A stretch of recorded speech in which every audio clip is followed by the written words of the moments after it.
Welcome. In front of me I have AirPods and Nokia 5.4, and today I'll show you how you can connect these two devices. So the first, we have to open notification bar, activate the Bluetooth, then click and hold the Bluetooth icon to enter the Bluetooth settings. Next you have to open charging case of your AirPods. Click and hold this button on the back of the charging case to move them into the pairing mode.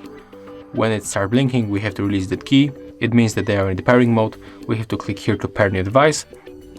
And after a few moments they will appear on the list, so we have to simply connect by tapping on them. Then confirm, and as you can see right now we are connected. So that's how you can make it. Thank you guys for watching, leave thumbs ups, comments and subscribe to our channel. So yeah.